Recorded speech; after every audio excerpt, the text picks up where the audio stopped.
Retired IPS officer Andhra Pradesh DGP Shri Vinay Ranjan Ray వాళ్ళ Mrs Tanuja Ranjan గారు ఒక మర్డర్ ఫర్ గెయిన్ కావడం జరిగింది.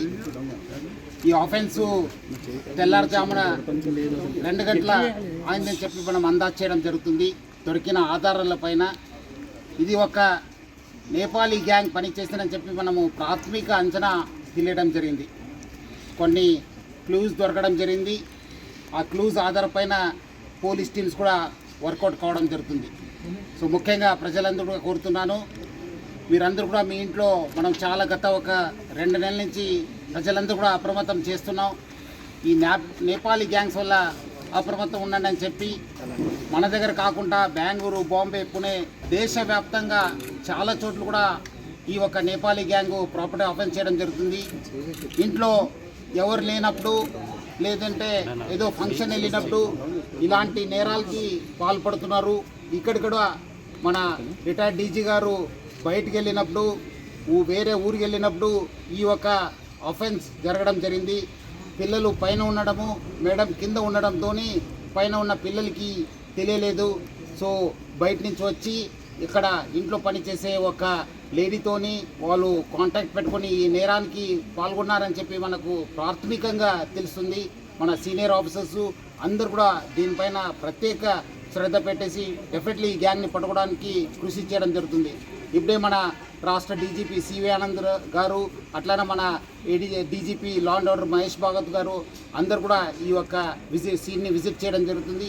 డెఫినెట్లీ ఈ కేసుని డిటెక్ట్ చేయడానికి మనము ప్రయత్నం చేయడం జరుగుతుంది. పబ్లిక్ ఎవరు కూడా ప్యానిక్ కావద్దు.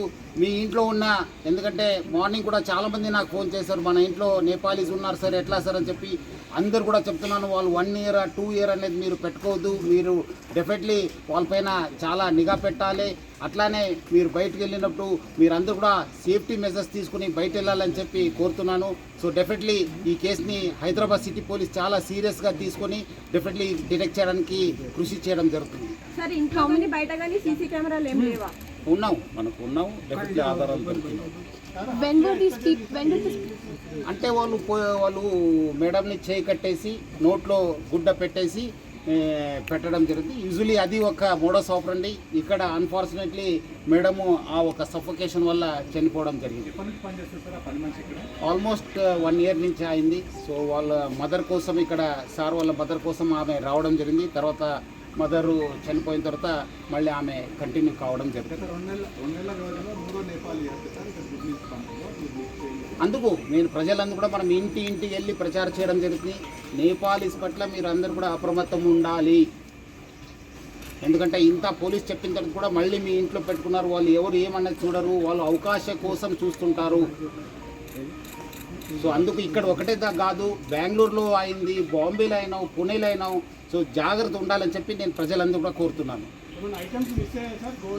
డెఫినెట్లీ మిస్ అయినాం. దాన్ని మనము ఎంత పోయింది, ఏం పోయిందని చెప్పి అంచనా చేయడం జరుగుతుంది. సార్ ఎక్కడ నుండి, అంటే వెనకాల ముందు గేట్ నుండి వచ్చారు సార్? అంటే ఇక్కడి నుంచే వచ్చారు, సైడ్ గేట్ ఉంది కదా, పార్క్ గేట్ నుంచి రావడం జరిగింది. అది మనము వర్కౌట్ చేస్తున్నాం. కొన్ని వివరాలని నేను బయట పెట్టలేము, కొంత ఇన్వెస్టిగేషన్ కోసము మనం చేస్తున్నాం. డెఫినెట్లీ మీకు అప్డేట్ ఇస్తాను. నేను చెప్తాను, మళ్ళీ చెప్తాను మీకు ఈవినింగ్ దాకా. మళ్ళీ again will give a report.